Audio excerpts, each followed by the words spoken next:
Good morning students. बेटा ये जो लेक्चर है क्लास 10th केमिस्ट्री के लिए है। क्लास 10th में हमारा केमिस्ट्री में जो चैप्टर रनिंग में है वो है मेटल्स एंड नॉन मेटल्स। आज ये इसका लास्ट कॉन्सेप्ट है जिसमें हम कई टॉपिक्स पढ़ेंगे। क्लियर बात है बेटा? तो जरा ध्यान कर सुनो।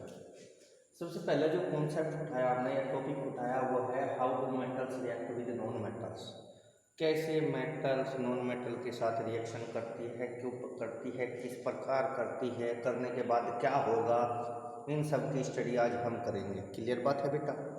तो सबसे पहले मैं आप लोगों को बताना चाहता हूँ बेटा कि इस नेचर में हर कोई अपने आप को स्टेबल करना चाहता है। क्लियर बात है? उसी प्रकार से जो आपके एलिमेंट्स हैं उनके एटम्स भी अपने आप को स्टेबल करना चाहते हैं। लेकिन बेटा एलिमेंट्स के एटम्स कैसे अपने आप को स्टेबल कर पाएंगे? बस क्वेश्चन ही आता है।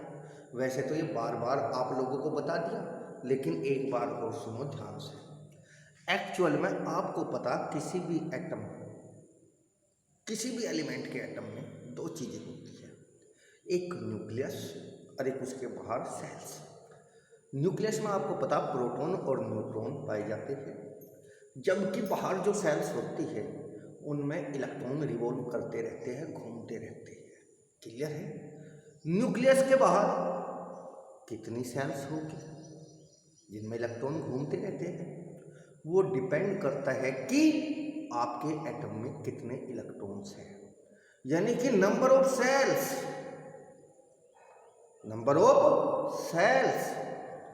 नंबर ऑफ इलेक्ट्रॉन्स पर डिपेंड करेगी। क्लियर बात है? और आपको पता कि न्यूक्लियस के पास वाली सेल सबसे पास वाली के, उसके बाद एल, एम, एन, ओ, पी, क्यू, इस तरीके से सेल्स हैं। तो जिसमें कम इलेक्ट्रॉन्स होंगे उनमें कम सेल होगी, जिनमें ज़्यादा इलेक्ट्रॉन्स हैं उनमें ज़्यादा सेल होगी। फॉर एग्जाम्पल हाइड्रोजन में केवल एक इलेक्ट्रॉन है तो उसमें केवल एक सेल है। क्लोरीन में 17 इलेक्ट्रॉन्स है तो उसमें 3 सेल्स है। तो ये जो नंबर ऑफ सेल्स है किस पर डिपेंड करती है? नंबर ऑफ इलेक्ट्रॉन्स पे। क्लियर बात है? अब आते हैं मेन मुद्दे पर। हम बता रहे थे कि कोई भी एटम अपने आप को स्टेबल कैसे करता है। अगर उसमें केवल एक सेल है के, तो उसमें 2 इलेक्ट्रॉन कंप्लीट करके, क्लियर बात है, 2 इलेक्ट्रॉन्स कंप्लीट कर लेता है, जिसे बोलते हैं डुप्लेट या डुप्लेक्स, तब वो स्टेबल हो जाएगा। के से अलग जितनी भी सेल्स है, एल हो, एम हो, एन हो, उनमें उसे स्टेबल होने के लिए 8 इलेक्ट्रॉन्स चाहिए। कितने इलेक्ट्रॉन चाहिए? 8 इलेक्ट्रॉन्स। क्लियर बात है? जब कोई भी एटम, चाहे किसी भी एलिमेंट का, के सेल को छोड़कर बाकी किसी सेल में, चाहे कोई सी भी सेल हो, 8 इलेक्ट्रॉन्स कंप्लीट करता है, उसे कहते हैं ऑक्टेट कंप्लीट करना। तो के सेल में डुप्लेट और बाकी सेल्स में ऑक्टेट कंप्लीट करने पर, यानी कि 2 और 8 इलेक्ट्रॉन्स कंप्लीट करने पर वे स्टेबल हो जाते हैं।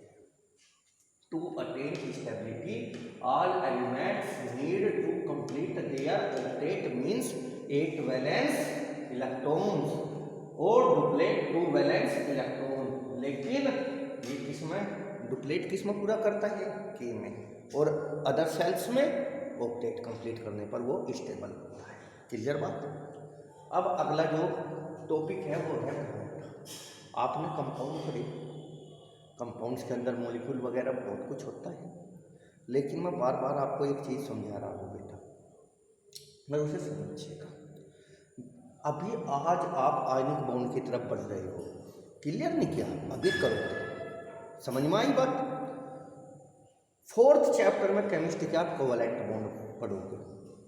तो बेटा जो कोवलेंट बॉन्ड है उससे जो बनते हैं उसे मॉलिक्यूल कहते हैं, और जो आयनिक बॉन्ड है उसे फॉर्मूला यूनिट कहा जाता है। तो एक्चुअल में जहाँ पर मैं मॉलिक्यूल बोल रहा हूँ यहाँ पर, उसके लिए सही वर्ड है फॉर्मूला यूनिट, लेकिन आपको समझाने के लिए मॉलिक्यूल ही बोल रहा हूँ। क्लियर बात है? आयनिक कंपाउंड्स का जो मॉलिक्यूल होता है वो क्या कहलाता है? Formula unit. क्लियर बात है? तो आप जहाँ भी आयनिक कंपाउंड बनेगा वहाँ पर फॉर्मूला यूनिट वर्ड यूज करना। क्योंकि अभी तक आपको इतनी डीप में पता नहीं है, तो इसलिए मैं आपको समझा रहा, क्योंकि आपने अब तक मॉलिक्यूल और कंपाउंड भी पढ़े। अब इधर सुनिएगा, बॉन्ड क्या होता है? आपको पता कंपाउंड किससे बनते हैं? एटम से। एटम्स एक दूसरे से जुड़ते हैं और क्या बनता है? कंपाउंड। बेटा लेकिन जो एटम्स जुड़ते हैं उनके बीच में एक फोर्स ऑफ अट्रैक्शन होता है। मॉलिक्यूल या कंपाउंड्स बोलो, मॉलिक्यूल या कंपाउंड बोलो, क्लियर बात है। मॉलिक्यूल या कंपाउंड्स में जो एटम्स प्रेजेंट होते हैं उनके बीच में जो फोर्स ऑफ अट्रैक्शन होता है जिससे वो जुड़े हुए होते हैं उसे कहते हैं बॉन्ड। अभी और क्लियर होगा। अब हम पढ़ते हैं आयनिक बॉन्ड और इलेक्ट्रोवैलेंट बॉन्ड। पहला बॉन्ड, क्योंकि एक बॉन्ड तो थर्ड चैप्टर में है मेटल्स एंड नॉन मेटल्स में, जिसका नाम है आयनिक बॉन्ड, और एक है ऑर्गेनिक कंपाउंड्स में जिसका नाम है कोवैलेंट बॉन्ड। तो आज हम पहली बार आयनिक बॉन्ड पढ़ रहे हैं, जरा ध्यान से समझना, बोर्ड की व्यू से बड़ा इंपॉर्टेंट है आयनिक बॉन्ड और इलेक्ट्रोवैलेंट बॉन्ड। क्लियर बात है। सबसे पहले ये मेटल्स और नॉन मेटल्स के बीच में बनता है, यानी कि मेटल्स और नॉन मेटल्स के एटम्स के बीच में बनता है। कैसे बनता है? आपको पता, मेटल्स अब स्टेबल होने के लिए इलेक्ट्रॉन लॉस करती है और नॉन मेटल्स गेन करती है, क्योंकि आपको पता मेटल्स क्या होते हैं? इलेक्ट्रोपॉजिटिव, और नॉन मेटल्स क्या होते हैं? इलेक्ट्रोनेगेटिव। मैं वहां भी बताया था कोई भी एलिमेंट इलेक्ट्रॉन लॉस या गेन क्यों करता है? अपने आप को स्टेबल करने के लिए, डुप्लेक्स यानी कि डुप्लेट और ऑक्टेट कंप्लीट करने के लिए। क्लियर बात है ये। अब हम आगे बढ़ते हैं बेटा। जो इलेक्ट्रॉन लॉस करते हैं उन्हें मेटल्स कहा जाता है, जो गेन करते हैं उन्हें नॉन मेटल्स कहा जाता है। मेटल्स इलेक्ट्रॉन लॉस करके पॉजिटिव चार्ज गेन करती है, और जी नॉन मेटल्स इलेक्ट्रॉन गेन करके पॉजिटिव निगेटिव चार्ज एक्वायर करता है। यानी कि जब मेटल इलेक्ट्रॉन लॉस करती है तो उस पर पॉजिटिव चार्ज होता है, और जब नॉन मेटल्स इलेक्ट्रॉन गेन करती है तो उन पर निगेटिव चार्ज होता है। क्लियर बात है। तो अब देखिएगा बेटा, आयनिक बॉन्ड क्लियर है। सबसे पहली कंडीशन, ये मेटल्स और नॉन मेटल्स के बीच में बनता है। मेटल्स और नॉन मेटल्स की पहचान आप कैसे करोगे? इलेक्ट्रॉनिक कॉन्फ़िगरेशन से। ठीक। अब दूसरी बात, कैसे बनता है? इलेक्ट्रॉन के ट्रांसफर से। इलेक्ट्रॉन का ट्रांसफर का मतलब क्या है? मेटल्स इलेक्ट्रॉन लॉस करेगी और स्टेबल हो जाएगी मेटल का एटम, और नॉन मेटल का एटम उसे गेन करेगा और उस पर नेगेटिव चार्ज आ जाएंगे, एक पर पॉजिटिव और एक पर नेगेटिव चार्ज, तो दोनों एक दूसरे को अट्रैक्ट करेंगे। क्लियर है। तो अब समझिएगा इसे, the bond which is formed by the transfer of electrons between atoms of metals and non metals. वो बॉन्ड जो इलेक्ट्रॉन्स के ट्रांसफर से मेटल्स और नॉन मेटल्स एटम्स के बीच में बनता है उसे बोलते हैं आयनिक या इलेक्ट्रोवैलेंट बॉन्ड। क्लियर बात है। इस बॉन्ड से जो कंपाउंड बनेंगे, the compounds which are formed through the ionic bonds are known as ionic compounds. Clear बेटा। और अब इसकी डिटेल हम आगे बढ़ रहे हो रही। क्लियर है।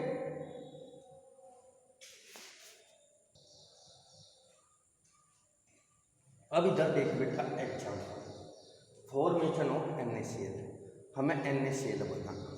क्लियर है। सबसे पहले ये देखिएगा NaCl में कितने एलिमेंट्स हैं? 2, सोडियम एंड क्लोरीन। क्लियर बात है। सोडियम का एटॉमिक नंबर 11, क्लोरीन का atomic number 17, electronic configuration 281, chlorine का 282, 7। तो सोडियम का एटॉमिक नंबर 11 और इलेक्ट्रॉनिक कॉन्फ़िगरेशन 281, क्लोरीन का एटॉमिक नंबर 17 और इलेक्ट्रॉनिक कॉन्फ़िगरेशन 287। अब ये अपने आप को स्टेबल करना चाहता है और ये भी अपने आप को स्टेबल करना चाहता है। तो बेटा देखिएगा, इसकी वैलेंस शेल में एक इलेक्ट्रॉन, दिस इज मेटल। इसकी वैलेंस शेल में 7 इलेक्ट्रॉन्स, नॉन मेटल्स। तो इलेक्ट्रॉनिक कॉन्फ़िगरेशन देखकर आपको पता चलेगा, ये मेटल, ये नॉन मेटल। ये एक इलेक्ट्रॉन लॉस करेगी टू बी स्टेबल। क्लियर है। एक इलेक्ट्रॉन लॉस करते ही कितने इलेक्ट्रॉन्स बच जाएंगे? 8।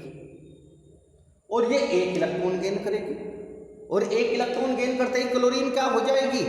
क्लोरीन की वैलेंस सेल में 8 इलेक्ट्रॉन्स कंप्लीट हो जाएंगे, यानी कि इसका एक इलेक्ट्रॉन लॉस करके ऑक्टेट कंप्लीट हो जाएगा, इसका एक इलेक्ट्रॉन गेन करके ऑक्टेट कंप्लीट हो जाएगा। क्लियर है? अब देखते हैं N, इसके ऊपर एक क्रॉस लगा हुआ है प्लस Cl, इसके ऊपर ये आपके 1 2 3 4 5 6 7 पॉइंट्स लगे हुए हैं। तो ये क्या चीज़ है? ये जो एक क्रॉस लगा हुआ है ये इस बात को रिप्रेजेंट करता है कि सोडियम की आउटर मोस्ट सेल में या वैलेंस सेल में 1 इलेक्ट्रॉन है, क्लोरीन की आउटर मोस्ट सेल में 7 इलेक्ट्रॉन है। तो वैलेंस सेल के इलेक्ट्रॉन को डॉट या पॉइंट और क्रॉस की फॉर्म में रिप्रेजेंट करना लुईस डॉट स्ट्रक्चर कहलाती है। तो इसका मतलब these are the Lewis dot structure of sodium and this is the Lewis dot structure of chlorine. तो क्या होता है, किसी भी एलिमेंट पर जब हम वैलेंस सेल के इलेक्ट्रॉन को क्रॉस या डॉट की फॉर्म में रिप्रेजेंट करते हैं तो उसे कहते हैं लुईस डॉट स्ट्रक्चर। क्लियर है? तो इसका मतलब इसकी वैलेंस सेल में 1 इलेक्ट्रॉन और इसकी वैलेंस सेल में 7 इलेक्ट्रॉन। इसे क्रॉस और इसे डॉट से क्यों दिखाया? बिकॉज बोथ आर डिफरेंट, दोनों क्या है? डिफरेंट है। ठीक, ये सोडियम का एलिमेंट है, ये क्लोरीन का एलिमेंट, ये सोडियम का एटम है, ये क्लोरीन का एटम है, इसलिए इसके वैलेंस सेल के इलेक्ट्रॉन को क्रॉस से दिखाया और इसके वैलेंस सेल के इलेक्ट्रॉन को डॉट से दिखाया। अब देखिएगा, इसमें 1 इलेक्ट्रॉन है, अगर ये इलेक्ट्रॉन लॉस कर देता तो 2 बच जाएगा और ऑक्टेट कंप्लीट कर लेगा। और अगर जो सोडियम ने इलेक्ट्रॉन दिया वो कौन ले लेगा? Cl, तो उसमें कितने इलेक्ट्रॉन हो जाएंगे? 8। तो अब देखिएगा क्या होता है, ये 1 इलेक्ट्रॉन किसे दे दिया? क्लोरीन, ये आ गया। ठीक, अब सोडियम के पास 11 इलेक्ट्रॉन थे, 11 ही प्रोटॉन, 11 इलेक्ट्रॉन्स और 11 प्रोटॉन्स, लेकिन उसने 1 इलेक्ट्रॉन लॉस कर दिया। उस कंडीशन में 10 इलेक्ट्रॉन्स और 11 प्रोटॉन्स, तो एक प्रोटॉन ज़्यादा हुआ कि नहीं? और प्रोटॉन पर कैसे चार्ज होता है? पॉजिटिव, तो इसलिए इसके ऊपर एक पॉजिटिव आ जाएगा। क्लियर बात? अब वो और 1 इलेक्ट्रॉन लॉस करके अब इसके पास कितने इलेक्ट्रॉन बचे? 2 8, यानी कि ऑक्टेट कंप्लीट कर लिया। अब इधर वो इलेक्ट्रॉन किसने गेन कर लिया? Cl ने। ये रहा, ये जो क्रॉस में दिखाई दे रहा है। अब क्लोरीन के पास कितने हो गए? 8, 7 ऑलरेडी थे और 1 सोडियम से ले लिया। अब क्लोरीन में 18 इलेक्ट्रॉन्स हो चुके हैं। क्लियर बात? और 17 प्रोटॉन, तो 1 इलेक्ट्रॉन ज़्यादा है। और इलेक्ट्रॉन पर कैसा चार्ज होता है? नेगेटिव, लेकिन कितने इलेक्ट्रॉन ज़्यादा है? 1, इसलिए एक नेगेटिव इस पर आ गया। इस पर इलेक्ट्रॉन लॉस करके पॉजिटिव चार्ज आ गया और इलेक्ट्रॉनिक कॉन्फिगरेशन 2 8 हो चुका। इसने 1 इलेक्ट्रॉन गेन किया, इसी वजह से इस पर नेगेटिव चार्ज आ गया और इलेक्ट्रॉनिक कॉन्फिगरेशन हुआ 2 8 8, यानी कि दोनों ने अपनी वैलेंस या आउटर मोस्ट सेल में ऑक्टेट कंप्लीट कर लिया। लेकिन बेटा जब सोडियम ने इलेक्ट्रॉन लॉस किया, क्लोरीन ने उसे गेन किया, तो सोडियम पर पॉजिटिव चार्ज और क्लोरीन पर नेगेटिव चार्ज, तो इस वजह से इनके बीच में ये लाइन कुछ नहीं है, ये एक केवल फोर्स ऑफ अट्रैक्शन है। ये जो लाइन आपको दिखाई दे रही, ये इस बात को रिप्रेजेंट करती है कि सोडियम और क्लोरीन में अपोजिट चार्जेज होने की वजह से एक फोर्स ऑफ अट्रैक्शन हो गया, जिसकी वजह से ये दोनों आपस में एक दूसरे से जुड़ गए और इसे कहा गया आयनिक बॉन्ड। समझ गए नहीं? तो आयनिक बॉन्ड क्या होता है? जब मेटल नॉन मेटल्स आपस में कंबाइन होती हैं तो वे अपने आप को स्टेबल करने के लिए मेटल्स इलेक्ट्रॉन लॉस करके पॉजिटिव आयन बनाती है और नॉन मेटल्स इलेक्ट्रॉन गेन करके नेगेटिव आयन्स बनाती है, जिसकी वजह से क्योंकि दोनों का अपोजिट चार्ज है, इसकी वजह से उनके बीच में एक फोर्स ऑफ अट्रैक्शन क्रिएट हो जाता है, उसे बोलते हैं आयनिक बॉन्ड या इलेक्ट्रोस्टैटिक फोर्स ऑफ अट्रैक्शन। क्योंकि पॉजिटिव और नेगेटिव चार्जेज के बीच में जो फोर्स ऑफ अट्रैक्शन होता है उसको एक नाम और दिया गया, उसका नाम है electrostatic force of attraction. Clear बात है बेटा? और ये जो NaCl बना ये कहलाया आपका आयनिक कंपाउंड। आयनिक बॉन्ड से जो कंपाउंड बनते हैं उन्हें क्या कहा जाता है? Ionic compound. इसी प्रकार से फॉर्मेशन ऑफ MgCl2। Mg की वैलेंस सेल में 2 इलेक्ट्रॉन, Cl की में 7। ठीक, तो ये 2 इलेक्ट्रॉन लॉस करेगा और ये 1 गेन करेगा। लेकिन आप यहाँ देख सकते हो क्लोरीन के कितने एटम्स हैं? 2, तो एक Mg का इलेक्ट्रॉन वो ले लेगा, 1। तो ये रहे Mg के वैलेंस सेल के 2 इलेक्ट्रॉन। जिन्हें इसे लॉस करना। ये क्लोरीन के 7 इलेक्ट्रॉन है, Mg ने 1 इलेक्ट्रॉन इसको दिया, 1 इलेक्ट्रॉन इसको दिया, ठीक। तो 2 इलेक्ट्रॉन लॉस कर दिया Mg ने, और जैसे Mg 2 इलेक्ट्रॉन लॉस करेगा तो उसका ऑक्टेट कंप्लीट। अब Cl, ये 2 Cl है, दोनों की वैलेंस शेल में 7 इलेक्ट्रॉन्स है, एक इसने ले लिया, एक इसने, इसका भी ऑक्टेट कंप्लीट, इसका भी ऑक्टेट कंप्लीट, और इसका भी ऑक्टेट कंप्लीट। क्योंकि इसने 2 इलेक्ट्रॉन लॉस किए तो इस पर 2 पॉजिटिव चार्ज, इन्होंने एक इलेक्ट्रॉन गेन किया तो इन पे एक नेगेटिव चार्ज, और इस पॉजिटिव नेगेटिव के बीच में फोर्स ऑफ अट्रैक्शन, इस पॉजिटिव और इस नेगेटिव के बीच में फोर्स ऑफ अट्रैक्शन, यानी कि this is the ionic bond या electrostatic force of attraction. Clear बात बेटा? अब हम आगे की तरफ बढ़ते हैं। Properties of ionic compounds. Properties of ionic compounds. Number 1, solid and brittle. आपको पता कि ये सॉलिड होते हैं और ब्रिटल, ब्रिटल का मतलब चोट मारने पर पीसीज में कन्वर्ट हो जाते हैं, या हाई प्रेशर डालने पर पीसीज में कन्वर्ट हो जाते हैं। तो जो प्रेशर या चोट मारने पर पीसीज में डेवलप हो जाते हैं उनको कहा जाता है ब्रिटल इन नेचर। इनके मेल्टिंग और बॉइलिंग पॉइंट हाई होते हैं। क्लियर? ये वाटर सोलुबल होते हैं। और जो 4th पॉइंट है वो सबसे इम्पोर्टेंट है। अभी तक क्या क्या प्रॉपर्टी बताई? Solid and brittle, high melting and boiling point, water soluble. जब इनको वाटर में डिजोल्व करके एक्वा सॉल्यूशन बनाते हैं, किनको? आयनिक कंपाउंड्स को जब वाटर में डिजोल्व करके एक्वा सॉल्यूशन बनाते हैं तो उस एक्वा सॉल्यूशन में करंट पास हो जाता है, इसलिए इनके एक्वा सॉल्यूशन इलेक्ट्रिसिटी के कंडक्टर कहलाते हैं। The aqua solution of the ionic compounds are conductor of electricity.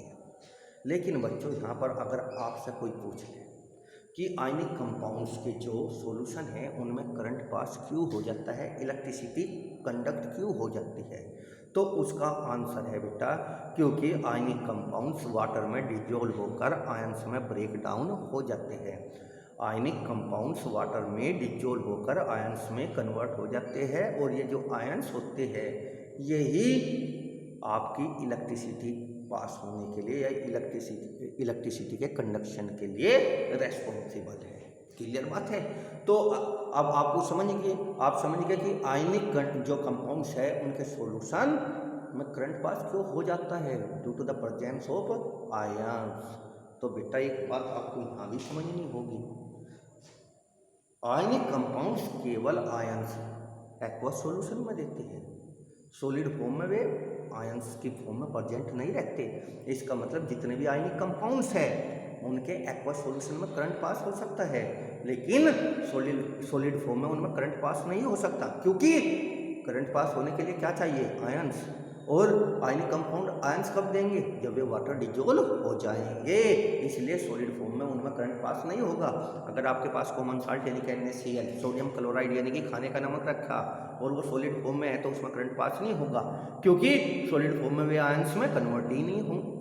लेकिन जब उसे वाटर में डिजोल्व कर देंगे तो उसके एक्वा सॉल्यूशन में आयंस प्रोड्यूस होंगे और उसमें करंट पास हो जाएगा। क्लियर? ओके।